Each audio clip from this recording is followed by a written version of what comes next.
Hey friends, welcome back to Cozy with Calinnah, where I share my journey as a nurse by day and an artist by night, having real conversations with multi-hyphenates, dreamers, and doers. Don't forget to catch new episodes every Thursday. Welcome to the podcast, Dandy. Yay! Hello. Hello, thank you for being here. Thanks for having me. Of course, we're finally here in person. Yes, we've been Instagram friends for years. I don't even know how many years. I know, a long time. I think like pre-COVID, a little bit. Pre-COVID. We've just known each other for so long that we felt like we've known each other. But this is actually our first time meeting. First time meeting. In person. I know. I'm super excited to have you. I've been a fan of your work and stuff and all your content. And you're Filipino girl. So, we had to put you on. Yeah. And I love your content too. Thank you. So let's get into it. I got some questions lined up for you today. What's a story people don't know about your journey that shaped who you are today? Well, it's actually a funny story because I didn't have that goal like, oh, I'm going to be a food blogger. Right. It was very natural. So basically when Facebook started, I didn't create a Facebook page until like 2010. Okay. And I just had a photo album of food that I've eaten. Oh, okay. It was just like pictures of like food, right? And then maybe like a year later, Instagram came out. Mm-hmm. Made an Instagram. Mm-hmm. And then, it was mainly a personal page. Okay. Of course. I mean, I think there were food blogs back then, like maybe like a blog spot or something like that. Yeah. But it wasn't like a thing back then to have like these food influencers and stuff like that. Mm-hmm. So with my personal page, I just, I posted personal things, but it was mostly food, Mm-hmm. And so that year I was like in college, like I moved away from home, and naturally I just love food. Yeah. And we're Filipino, so Filipino, love food, and I love trying different types of food. Mm-hmm. And, when I went away for college, I was being exposed to all these new things, new restaurants, know, and I don't know, I just love to eat, and I would just post my food on Instagram back then when we had ugly filters and borders. Girl, I remember that era. So food pictures looked weird back then. Right. Everything looked moldy. Very, very grainy. Grainy. The filters were not it. Right. So if you scroll way back on my food page, like 2,000 posts ago, it looks wild. Yeah, and it was like the icon wasn't the rainbow. It was like blue or something shit like that. Yeah, it was a different weird. Yeah. So it was like definitely an era where like people now, I feel like people show like their food on stories more than like a post, but back then it was like the post. Like people were, it wasn't like all like your face. Remember, like people, like it wasn't like that. Instagram was more used for just like, oh, look at my, like just the food or like the places that I've been. And it was like a visual kind of thing. Yeah. And then became more of like an influencer thing, which like that wasn't a term before. Yeah. No, I don't think. No, I feel like the only people that kind of posted about food then were like actual food critics. That probably wrote for like LA Times, right? Yeah. So I don't know, I just naturally was just sharing food, and eventually people would be like, oh, where did you eat? Because at first I don't even think there was a location tag on Instagram. No, there wasn't. And then restaurants were not on Instagram. They didn't have a page, so I couldn't like at them, right? Yeah. So I was just posting, I don't know, random food, and people would just ask me where I went. And then random people started following me. Okay. So I just never had that goal like, oh, I'm going to be this food influencer and get free food or whatever. Yeah. I was literally doing it out of love. And I don't know, just have this record of all the food that I've eaten. Like I still have that photo album on Facebook. Oh, wow. Of the food that I was eating in 2010. And the pictures are hilarious. That's a throwback. Yeah, I still have Yeah. pictures from like when I was in high school because it's just like good to like we don't have photo albums any like physical ones. So like this is like our digital. Remember like Photo Bucket? Yeah, And photo bucket. yeah, like I wish I remembered my password because there were so many photos like back in the day that I'm like, oh, I just wish like I could look back, you know, and remember those memories. But they're all in here, so it's okay. So not a lot of people knew that about you, like where you started on Facebook and then ventured off into the Instagram space.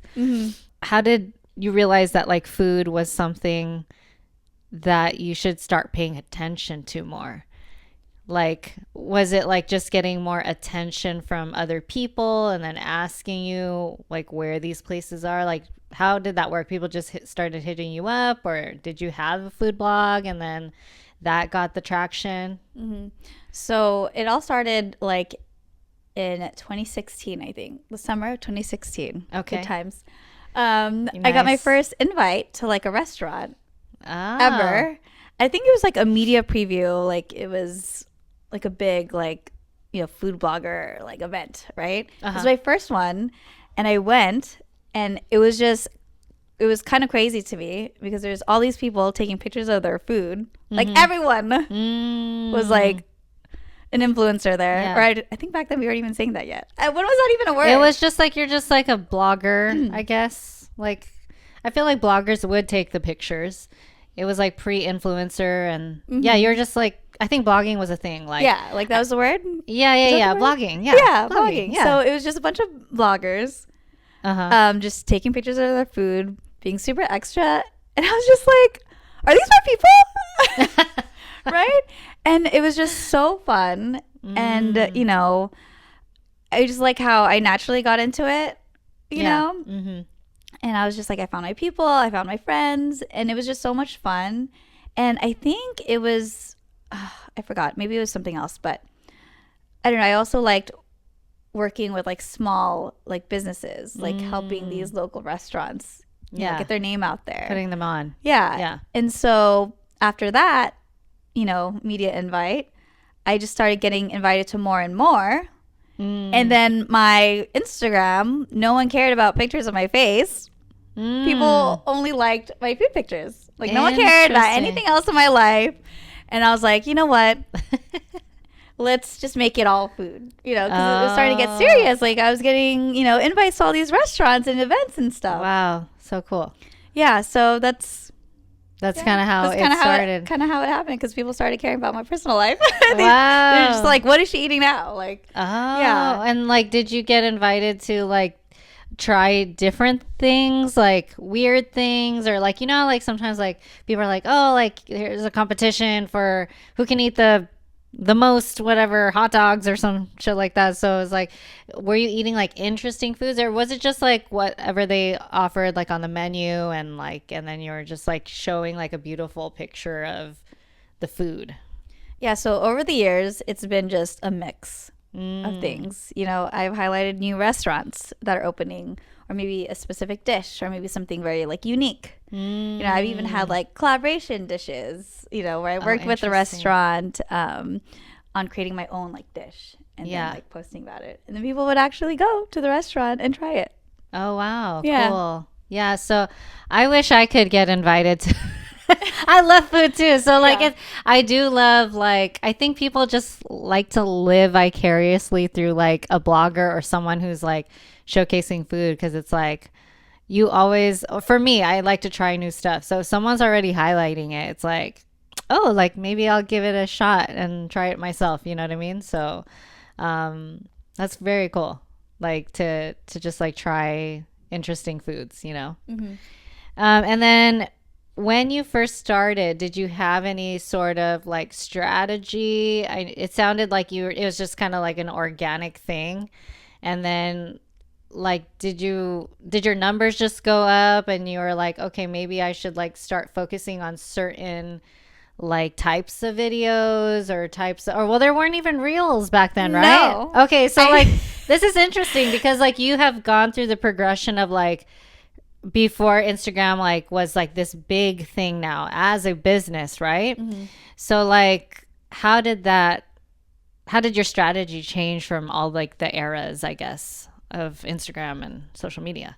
That's so funny because that's a great question because I felt like I was there since like the beginning of You were. Instagram Yeah. when it was only pictures. There was no DMs. Oh wow. Yeah, remember there was no DMs. Yeah, and there used to be no stories. And I remember when they rolled out stories, it was the worst thing ever. Why? I don't know if you remember, the picture quality was so bad.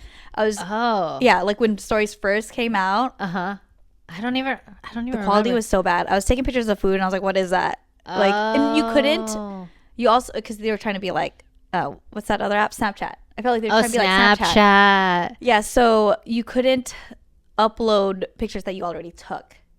So you had to Okay. post your stories like live. Because like now, we pre-plan our stories for like our future content, right? Totally. So I don't know if you remember back in the day, you couldn't do No, that. no, you couldn't. Oh, Yeah. wow. Yeah, Yeah, you so you had to be there live. Yeah, it was Like broadcasting. yeah, basically. But yeah, in the beginning though, I didn't really have a strategy. I've actually never been full-time. I've never been a full-time blogger. Except for during the pandemic when no one had a job. Okay. But basically, this whole time I've always had like a day job, you know? And so at the time, because I was in fashion for 5 years, and then I ventured off into food. We just found out we both went to Finham. Of course. Yes, of course. Of course. That's Yeah. cool. And then like did you study like design or were you on like a different part of fashion, if you don't mind me asking? Oh yeah, no, I was in merchandise product development, which I feel like is a little bit of design, a little bit of business and marketing. So when food blogging was starting to be serious for me, I was a designer.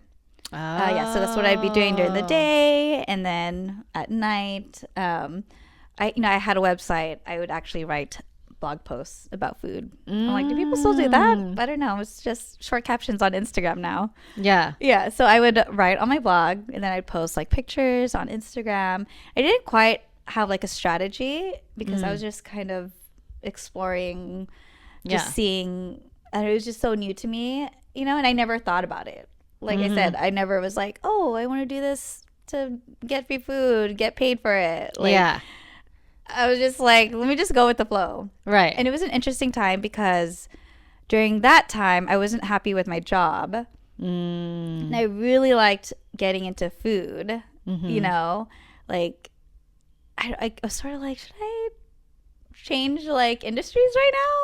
I was in my 20s, so not too crazy. Yeah. I had been in fashion for 5 years. I was like, okay, I made use of my degree a little bit. Yeah. But it was great because I did, major in product development. So Yeah. I feel like I'm still using those skills to this day. Totally. Yeah. So eventually I actually left that job and LA and moved back to the Bay Area. Okay. That's actually where I went to college. Yeah, so I moved back to the Bay Area. Didn't have a job lined up.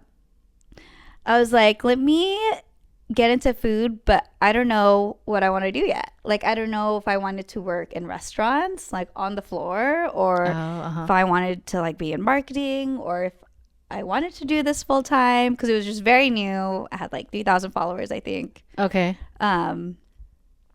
Yeah. Like you didn't know which So- like aspect of the Of food. restaurant or the food industry yet. Yeah, like I loved hospitality and talking to people, talking about food, sharing food. Yeah. I just like went for it. So in 2017, moved back to the Bay and pursued food. And so while I was in the Bay, I felt like I was, looking, trying to soul search a little bit. Yeah. And then, I ended up being a general manager for a few restaurants. So I did that for a few years, and then I got into marketing. Then the pandemic hit. Oh, yeah. Had no job. Okay. Yeah.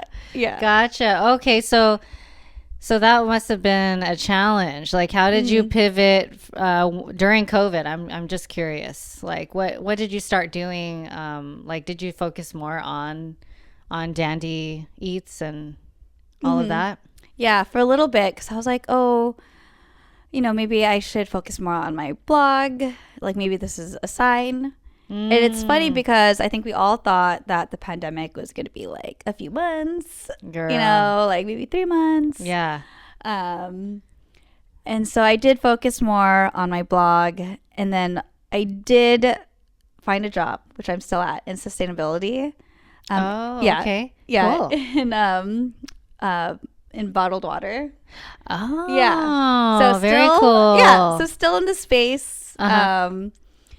Yeah, so I've been doing that for what, 5.5 years now, and yeah, so Dandy Eats is still a part-time thing for me. Gotcha. Yeah, but it's still fun. Like, I love what I do. Yeah. I feel like it's a good balance. You know, I love my day job, but I also love Yeah. my blog too. And not many people can say that they like their day job too, because a lot of people are trying to get out of it. And I feel like this is kind of why I started a little bit of like the podcast, was because I was like, I think COVID just like made me look internally a lot, and it made me realize like, what do I really want to do? What am I passionate about? Like, yes, there's like many aspects of nursing that's like beautiful, right? Like, definitely stability as an artist is like a difficult thing. You know what I mean? Because being an artist is, a lot of people know this. Generally speaking, you don't make a lot of money from it unless you get to a certain like degree of like, clout or publicity, or a song pops off or whatever. So, but there comes a lot of things with being an artist nowadays, where before you just had to like, make a hit song, sign with the label. It was like pretty like ABC.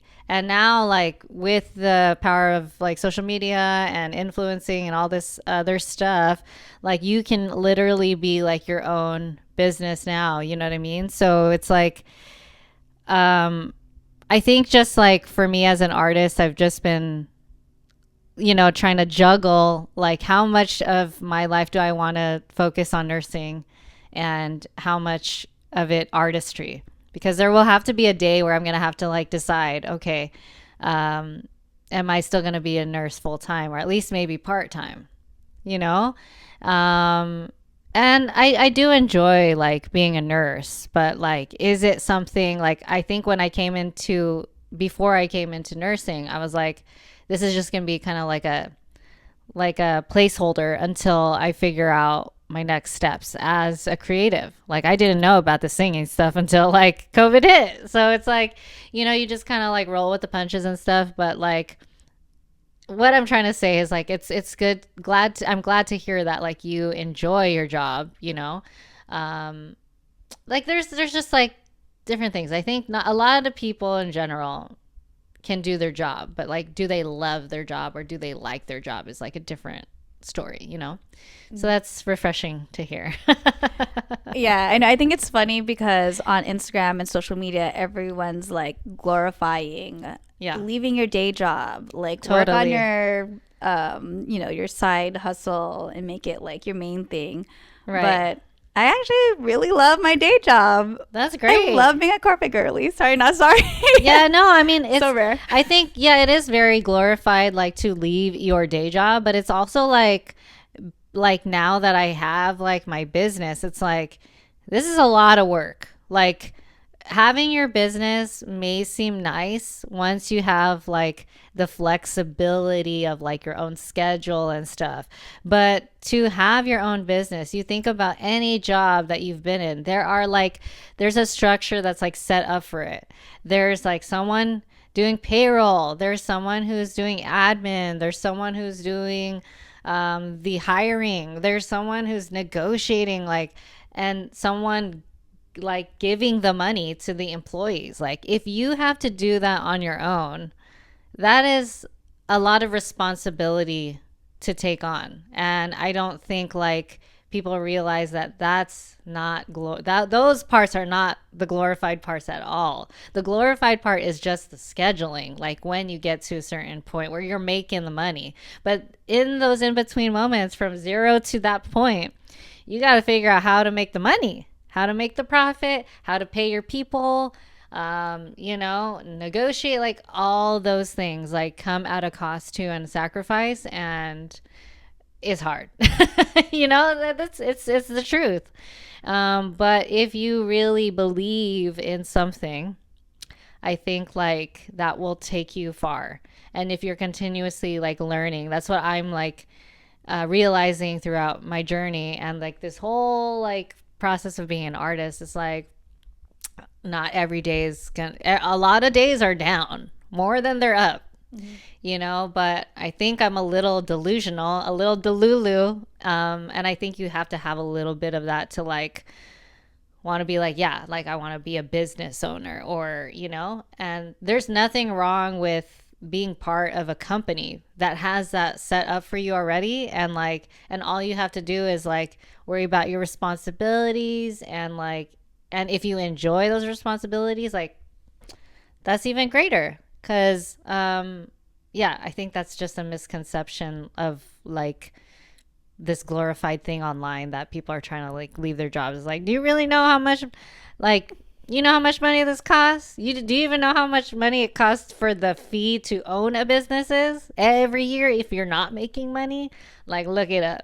You know what I mean? Yeah, no, exactly. So, I think we should normalize that it's okay to still have your day job, blog, take your outfit pics, do your get ready with me's, Yep. do your food stuff, do your singing, because it's a lot. Because I don't think people are talking about the hard parts about doing all of this, because it's a lot. Because I mean, who's gonna edit this podcast? Right. You know what I mean? Who's like, gonna edit the podcast? Videos, Who's gonna do the teasers? Who's gonna do the thumbnail descriptions? Those are things that people are not like realizing you have to do that unless you have the money to hire somebody else. You need the day job. Yeah, you need the day job to fund that stuff. Right. Unless you're selling feet pics or girl a little extra on the side. But even that's, you got to still film the feet pics. Yeah. You got to buy the supplies. It's still a business. It's still even if you're selling feet pics, that like you got to get a pedicure. You got to pay for the pedicure. Like it's a whole thing, and we should definitely normalize like the hard parts of being like, a creator, an influencer, totally, a singer, Yeah. And so was there, let's shift it a little bit. Was there a moment in your life that you're like, F it, like, I don't care what people are going to say. I'm just going to like was there a pivotal moment in your journey where you're like, I don't really care. I'm going to just do food stuff. Like, I'm just curious, like, was there anything for you that you like had the curiosity to just be like, I'm just going to lay everything out for the world to see, and like do this more on a grand scale? Yeah. Let's see. Well, besides like that moment, where I got invited to like my first like restaurants and stuff, when I decided to pivot into doing like only food, because remember, I was a personal page, but no one cared about my personal life. Right. Which I'm surprised, because I feel like you have the look. I'm like, that's crazy to me. I don't know. Like they just wanted to see like what I was eating. Your food. Okay, I got you. Yeah. But I think just within the last few years, I started kind of posting whatever I want, because Instagram has just been like up and down the last like few years, right?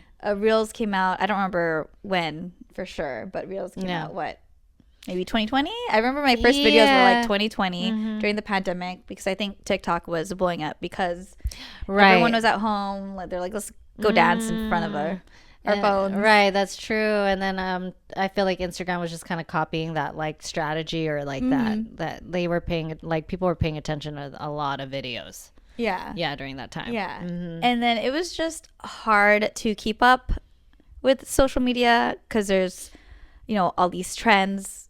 And I feel like maybe we're not that demographic because we're a little bit older. So some of the trends I feel like is more Gen Z. And then it started to seem like a lot of the more trendy videos were working on like Instagram. But I didn't want to make content like that. Okay. You know what I mean? Yeah. And everyone's been complaining about it. Like we've been given everything but a chronological feed. Dude, honestly, it's really changing. I think like, well, I've been watching a lot of like podcasts and stuff about like, I watch a lot of, like strategy videos because I have a business. And it seems like it's shifting more into like the interest era. So it's not your chronological feed anymore where it's like, yeah, like I have all my friends and I just look at their content. It's now like looking at just other things like you say on your phone, feet pics. We're probably going to get an ad for it today. And then like all these like, manicure nail stuff starts popping up because you set it on your phone. So I think like the more that we're like on our phones and talking about these topics, our phones pick up, which is kind of scary. Our phones are picking that up, and now it's like, here you go. And then all your friends and your followers stuff are like getting washed out now. Yeah. So it's like crazy. Yeah, but it's like you want to see your friends' stuff and like maybe other pages that you follow, but I hardly see any of that. And I'm just like, oh my gosh, I just want to see what I want to see. Yeah. I don't know. It's just very weird. And, I feel like my content has changed over the years because I didn't want to keep catering to the algorithm. Yeah. Yeah. I genuinely wanted to share food that I like, that I've experienced, and I want to edit it my own way and not do, not have to use all this trending audio or these trending, things to get more views or more likes. And I just didn't like creating for the algorithm. Like I wanted to create for myself. Right. Yeah. So. And that's good because I feel like it's a balance, right? Like you still want to follow what you feel is right, and like what is you as a brand.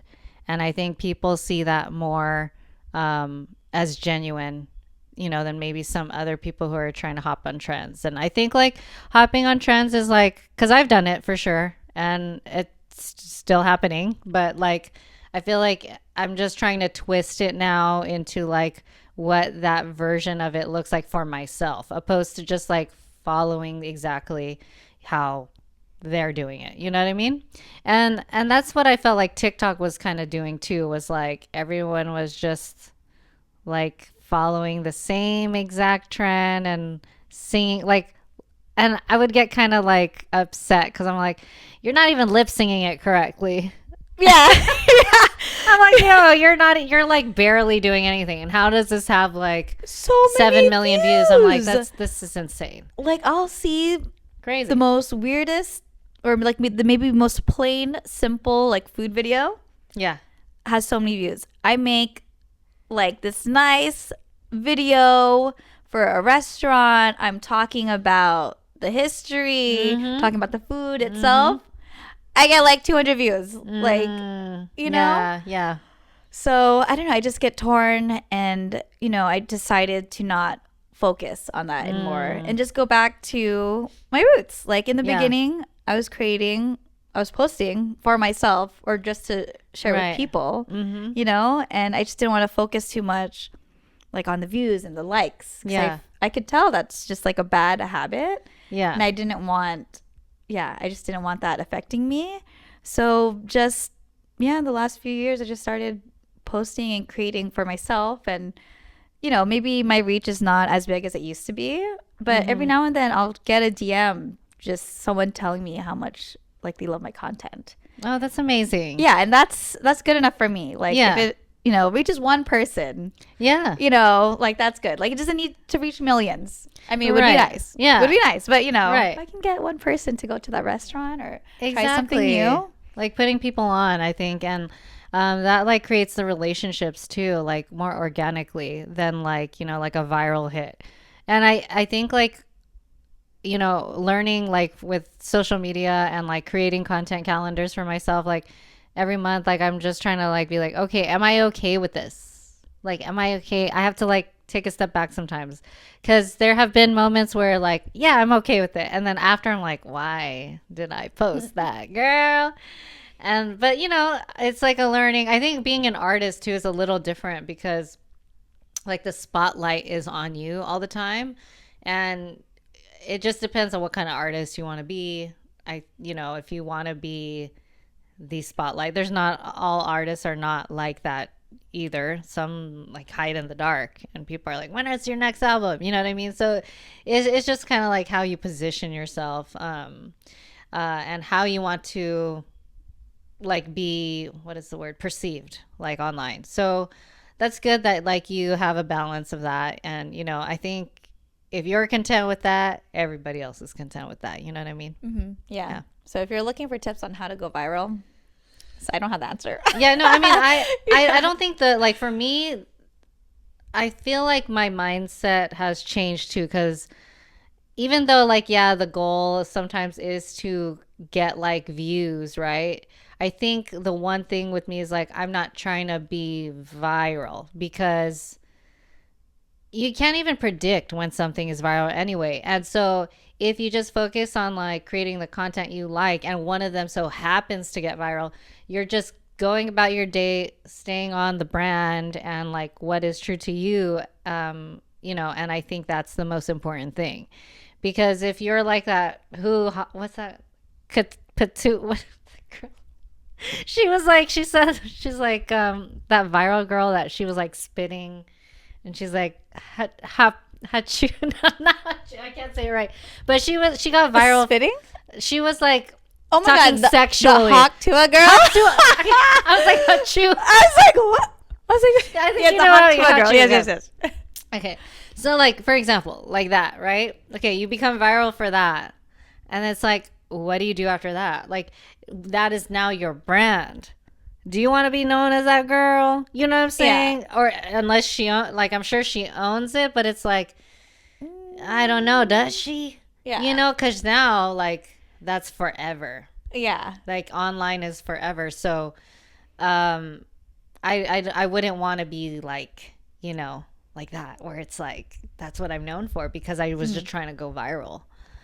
Yeah. And I don't even think that girl was trying to go viral. I think it was kind of like, viral. I think they were just, how people do the content where they're like interviewing on the streets.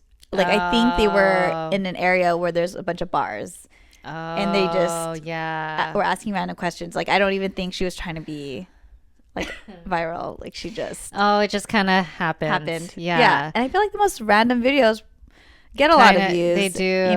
Yeah. And sometimes, like, also, this is something else that I don't think a lot of people talk about, is that sometimes when you go viral, that's when the internet bullies come out, And sometimes, like, and I've seen it too with like other creators, like a video will go viral, and then there's people just talking shit in the comments. You know what I mean? And it's like, you got to have tough skin. Yeah. Also, you can't fight everyone on the internet. Right. And like, I don't even know if I'd want to look at all those comments.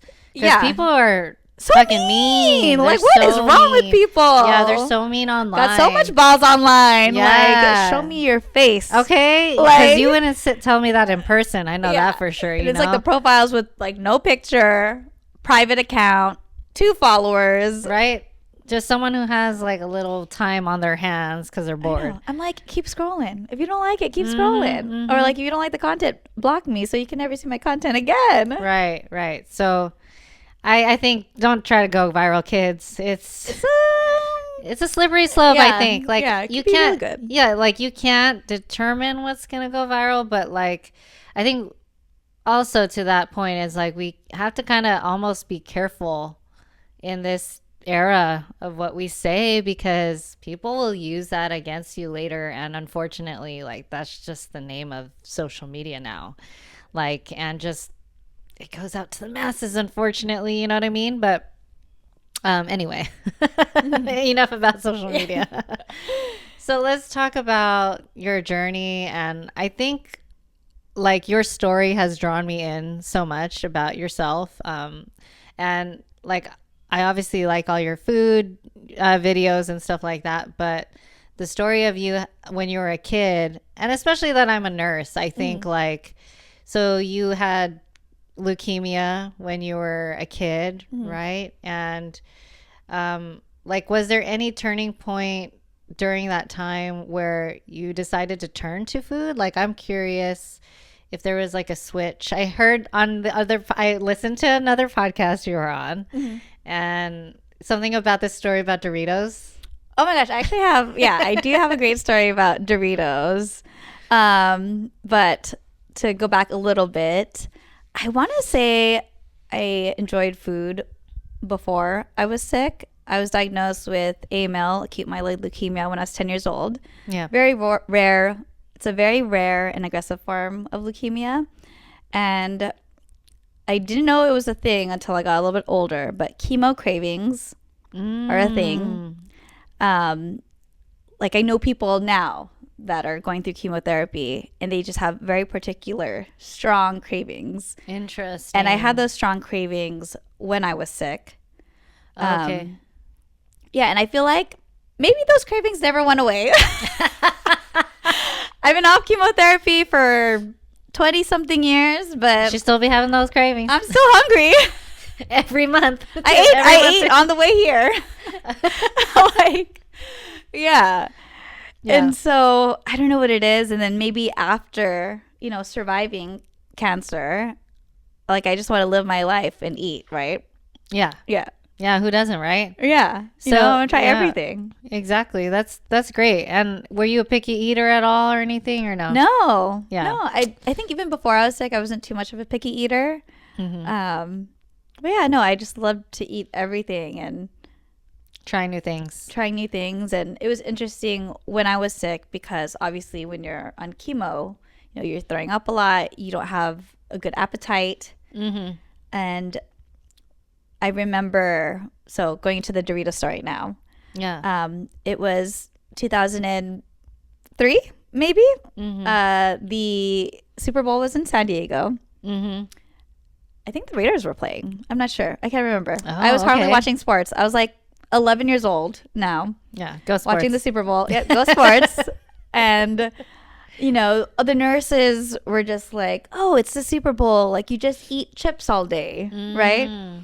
And so they gave me chips. There's nothing to do in the hospital, really. I mean, it got to the point where I think I played every game in the playroom, did all the arts and crafts, probably watched all the movies. That's so crazy. Like that's just because it's like I take care of kids, and like that's what we do is like, try to distract them and like, video games, coloring. And so like this is very interesting. Yeah. And this was, early 2000s. I'm like, did I not play with my Game Boy back in the day in the hospital? I don't even remember. But we didn't have streaming services. So I was getting, borrowing the VHS for the playroom. I was at Children's Hospital. I was just, watched all the movies. And it was interesting because I was 10 years old. I know I'm going off topic, but I know I was 10 years old. And it was an interesting age because I was like too old for Nick Jr. But during the day, like that was what was on TV because we didn't have Netflix. Yeah, right. Didn't have Netflix. But then I was like too young for Days of Our Lives. Because that was Days what of was Our on Lives the I'm TV. Yeah, like I was at just this weird age where like, Right. But anyways, sorry, back to the Super Bowl. Nurses were like, you just have to eat a bunch of chips while watching. Oh. Yeah. And so I had this bag of Doritos. I'm pretty sure it was the nacho cheese one. Hey. And so at this point in my treatment, I was not doing well. Like my blood was not looking too good. I like had 0 white blood cells. They had to inject them into me because my body was not producing them. And then we were also looking for a bone marrow donor. My brother didn't match me. Luckily, didn't have to get one. Oh, good. A miracle happened on Super Bowl, which Wow. I'm about to get into. Okay. I mean, not saying, Doritos is the cure for cancer. Right. Something happened. Yeah. Yeah. So I'm watching the Super Bowl. I'm watching the Puppy Bowl, seeing all like that, all the things that were going on, watching the halftime show. And I'm literally just nibbling on Doritos, just like, because I would throw up if I put a whole chip in my mouth. And like, was the taste the same? I'm just curious. Like, I think so. I think the taste was still the same. it's just I was so sick. Like I would eat like a scoop of rice and throw it up. Yeah, it was just very hard to eat, and so I was just nibbling on the chips because I knew that I needed food so I can, fuel my cells so they can fight the cancer. Yeah. That's what I was thinking at the time. And I don't know, I was just like, maybe if I just slowly eat. I mean, obviously Doritos is not the healthiest thing to be eating. But it tastes chemotherapy. good. Yeah, but it's like if you're eating on chemotherapy, just eat whatever you want. Because at least you're eating something. Right. Which is better than nothing. Right, exactly. Yeah. And so, I just spent Super Bowl literally nibbling on Doritos because I couldn't just be popping them into my mouth like I can now. And then after that, my blood count just started getting better. Wow. Yeah. At the time, that was my longest hospital stay. I was in the hospital for a month. Yeah. And I thought I was going to go crazy because, like I said, I did all the things. Right. You can only do so many things every day after you're and like you're stuck inside. And then I wasn't well enough to even go outside. Right. To get some sun. Right. Yeah. Right. So just a few weeks after that, I just started getting better. Didn't need a bone marrow transplant, which is good.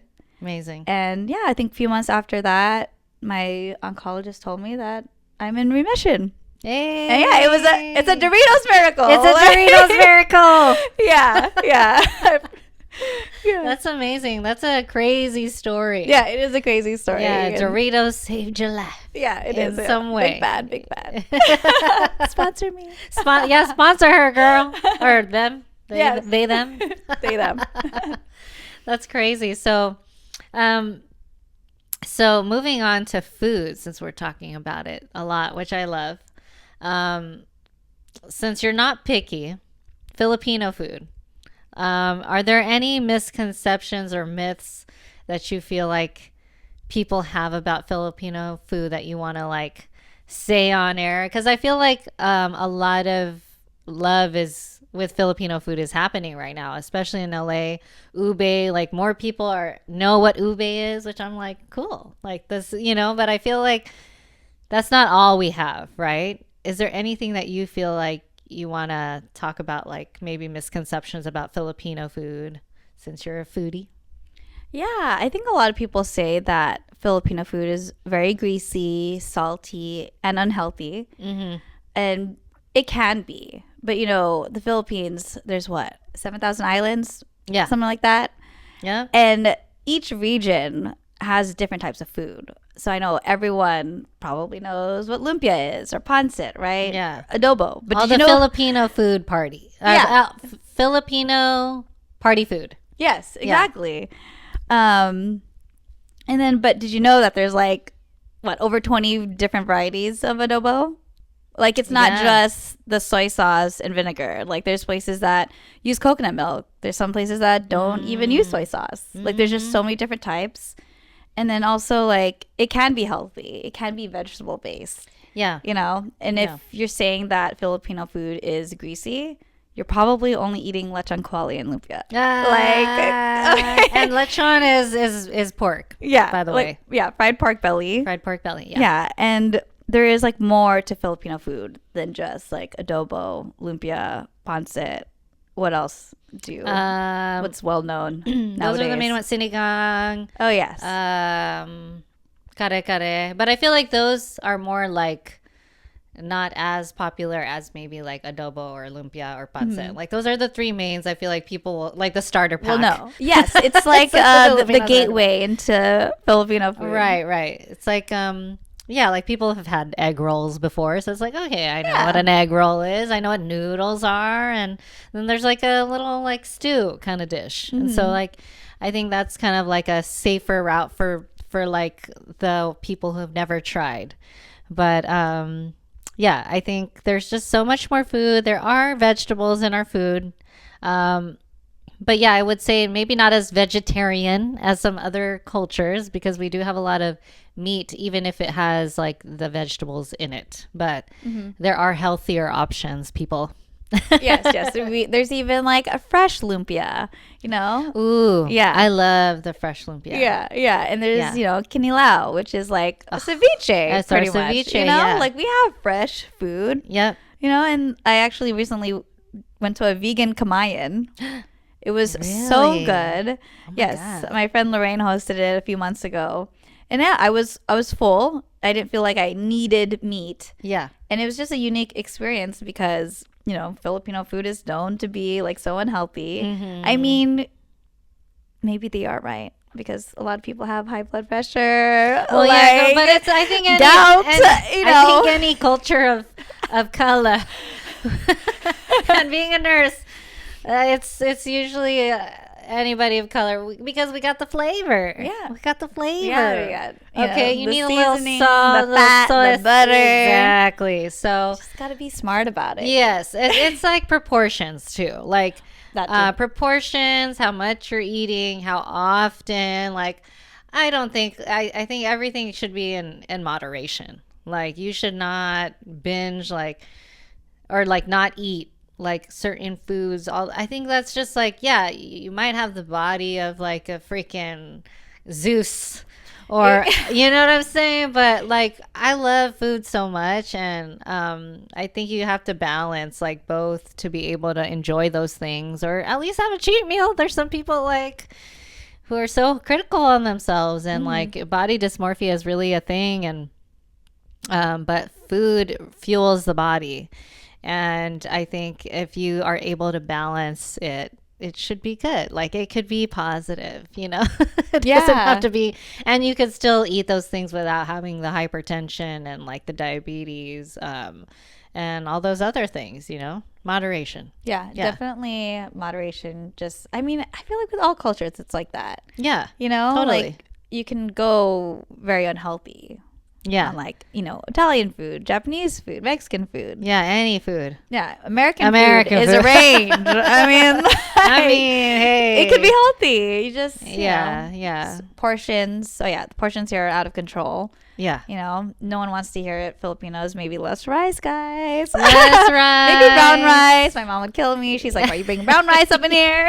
Or maybe like just cut the rice in half. Yes, you can air fry lumpia now. Oh, Yeah, that part. So less oil. Less oil. Yeah. So We good opt for better options. Yeah. Yeah. All right. And so I wanted to know, how do you stay consistent with everything that you do, since you are juggling the daytime job, and you are doing the content? Like, are there any practices in your life that you do that maybe you want to share? Or it's okay if you don't know either. Yeah. I'm not sure exactly how I stay consistent. I feel like that is kind of what life is all about. Juggling everything. Like whether or not, you create content on social media, I feel like life is just always a constant juggle to find balance. Right. And luckily for me, I've always been a good planner and I'm organized. I'm a Capricorn. Oh, she's a That's the answer. Capricorn. There you I have a go. cousin who's a Capricorn. Very organized. Yeah, like type A. Type A, Yeah. for sure. Always for thinking sure. ahead, right? Yep. So, yeah, I'm just like very organized. I try to plan ahead. When I create content, I'll batch it. Oh, Which I yes. feel like is a very popular thing to do. And it's funny because I think people think that we create content like that day and edit it and no. post it that day. And I'm like, you're crazy. You're crazy. Like my No. family was like, do you just like eat all the time? And I'm like, no, I have a day job. I work 9 to 5, Monday to Friday, sometimes a little bit more. Right. But then I'll like, spend a whole day making like how many dishes, or maybe I go to a few restaurants in a day. Yeah. I'll do that for one day. And then another day is just all editing. And I know people always like, how are you so fit? I'm editing on the treadmill. Okay. I'm walking and editing at the same time. Really? On your phone or like on my phone. Oh, yeah, I edit okay. all on my phone. Oh, okay. Wow. Yeah. So I'm just like walking on like, I don't know what speed. Just like casually walking. So at least you're moving. I also have Yeah. the little stepper thing, which I got from TikTok. Oh, The one that you. really? Yeah. So I'll do like if I don't want to go to the gym, like I have music playing or like a show that I watched a million times and I'm on the stepper and I'm editing videos. That's good. Yeah. Yeah. I want to get like one of those like mobile, The walking pad. the walking pad. Yeah. Yes, I want to get one of because- those too because I just got a Yes. stand up desk. Oh, nice. I want to get one of those too. But anyway, like, yeah, because some people have been saying that because it's like hard for me to like also make the time to work out because, yeah, juggling it all is like the number one question I feel like I've been given is like, how do you manage everything? And it's like one of them is batching, which I'm like a huge fan of, because there's no way I can have work-life balance doing this every day. I used to do it that way. Oh my God, me too. I hated it. Yeah, and then the hard part is when this fun hobby starts to feel like work. Yeah. I mean, it is work. It is. But work. like you don't want it to feel like, oh, I gotta do this, I gotta post this, I gotta do that. Yeah. So I feel like batching is great because you create all your content one day, you edit it all one day, and then you just schedule it all, and then you don't have to worry about it. And exactly. Yeah, and then you can just work your other days and work out, and then also just multitasking. Like I said, I was editing videos and walking at the same time. Yeah. You literally can be so productive like while you're working out. It's crazy. Yeah. Yeah. And so like, yeah, that's one of the next steps is like to get a walking pad, especially that it's cold out right now. I know we're in LA. I know, like it's 70 degrees. 70 degrees. I'm freezing. But yeah, like it's like I don't want to go like at 5 a.m. and it's so cold and like, or even after work if I have to like go to an event or something, like where's the time? So if I could do it at home, that would be way more productive for me. So I definitely want to start incorporating that. But batching is a huge one, I think. And if you can, if you're gonna make something like a job, you should have it just like 1 day or 2 days out of the month, opposed to like every single day. That will lead you to burnout, which I definitely have come across. So like, do you work out? Like, do you meditate? Do you do read like for your pastime to kind of like also transition? Because that's another thing that I struggle with that I'm learning more is to like make the time for those things. Self-care also, like I need to start scheduling like spa days, or like I had like a mani-pedi yesterday and I felt much better, and like you need those days of rest. Like, do you have those days for yourself? Oh my God. Yes. Self-care is so important. It's one big thing I really invested in this year. I feel like I go to the spa all the time. Ooh, I love. Yeah. Hit me up if you ever go to the spa, girl. Let's go together. Yeah. So I feel like I go to the spa all the time. I started meditating a few years ago. Honestly, I fell off a little bit, but I'm trying to get back on it. Yeah. But meditating has helped a lot to feel grounded and to have like your thoughts organized. Especially because our head is probably running like 24/7. Yeah 24/7, because also when you are balancing all the things, you're working, but also in the back of your head it's like, oh, I gotta make sure I edit this, I have to publish this post on this day. You know what I mean? And like our mind's always going, or it's like one problem I have is just like sitting down and doing nothing, because I'm always like, oh, I should be productive, I'm just sitting here, I should edit a video or something, or like answer my emails. And I think one important thing is to remember to schedule a day of doing nothing. Honestly, and like just working out also helps. I was focusing on working out for my mental health, and then just like lost 20 pounds in a year that way. Oh wow. Yeah I know. I wasn't even trying, I was just like, and I think trying to be sane. I think like when you have the mindset of, it's kind of interesting, like the mind, right? Like if you tell yourself like, I'm doing this for my mental health, and your mental health gets better, I feel like you shed off the pounds faster, because the mentality is there. It's like you can kind of control too, like, if you're always thinking like your stomach looks a certain way or something, I think, oh my God, my stomach is growling. Your stomach is feeling a certain way. It's telling me I'm hungry.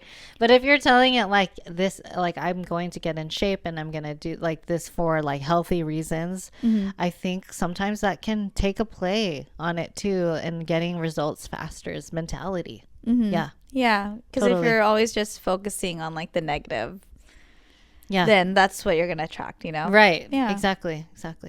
All right. So we're going to end it on a cozy closeout. Yeah. Just going to ask you some little questions. What's the weirdest dish you've tried? The weirdest dish. So I don't like to call them weird. Okay. Only because, like, just in different cultures, that weird dish might be normal to them. Interesting. Yeah. So I like to say dish. unique. Or unique. Because, like, you know, with food, it's like you can love it, but someone just, like, hates it, right? Right. True. Yeah. But it's so funny. I can't think of one particular dish right away, but I have tried very unique dishes. Like, I've had, like, lamb brain before. Oh. Yeah, which was very interesting. And also when I was in Mexico City, I know it's a tourist trap, and I didn't post about it because I wasn't trying to hear it in the comments. Oh. Yeah, but I've had a scorpion taco before. Ooh. Yeah. I tried the crickets in Mexico City. Oh yeah, I love the crickets. And the that's ants. not even weird. I feel like that's normal. That's I my know. favorite snack. Yeah, it was actually pretty good. I was like, Yeah. I'm kind of digging this. Mm-hmm. And like, well, the first time I had it was like it looked like kind of like a guacamole. So yeah. it was like mixed with like other things. And then the second time I had it was just kind of straight up, like on the riverboat and stuff. And I was like, oh, this is pretty. I'm like, I don't mind this at all. Like I like trying new things. And I think like food is such a beautiful way to connect people. You know what I mean? So I love trying weird or not. Sorry. We're going to change that. Yeah, unique. Yeah. Food. Yeah. Yeah. And what's something you're learning about yourself right now? Learning about myself right now. Ooh, deep. I didn't think about this on the way yeah, here. I was well- like reviewing the questions. I was like, I got this. It doesn't have to be crazy. It's just like learning more self-care, like anything that you're learning about yourself right now. That's just like, I need to work on this, or I kind of want to remember to do this, or, you know, check in on myself, you know? Anything come to mind? Let me think. Okay. What was the question again? What am I learning about anything myself that right you're learning about yourself right now? Yeah.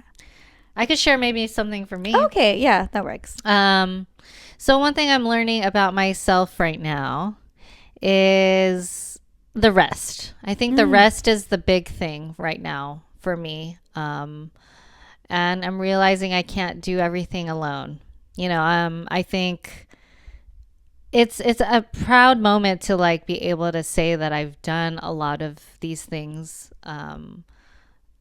or figured out a lot of things on my own, but really it hasn't come alone. Like I haven't done all these things alone. It feels like it sometimes, but there are so many people that are supportive, and I think like gravitating towards those people has made me realize like I can't do things without a team. And I think that's what I've tried to emphasize throughout this whole entire thing is like learning when to let go of control and learning when someone should step in, whether it be again or for the next project or for something else. And you know, so I'm in that space right now where it's like, okay, I might need to do that now and try to re-strategize with other things, not even just like the stuff I'm doing now, but like what's for 2026 and what kind of people now do I need in my team for that, so that I can rest and I can create,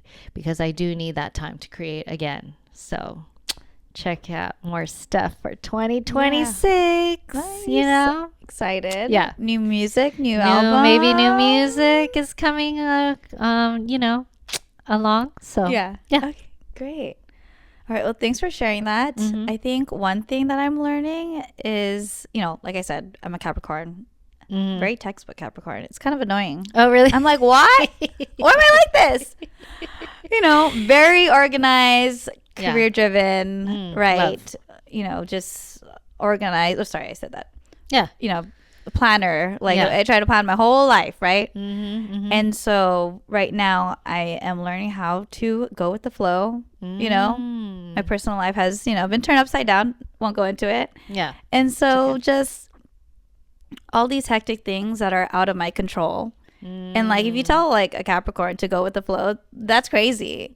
Like, what do you mean? Just like, What do you mean? like just do things? Yeah, Like, just, yeah. you know, and just learning that you can't control everything. You also can't do everything by yourself. Yeah. You know, I feel like it's also a cultural thing. You know, Filipinos don't ask for help, right?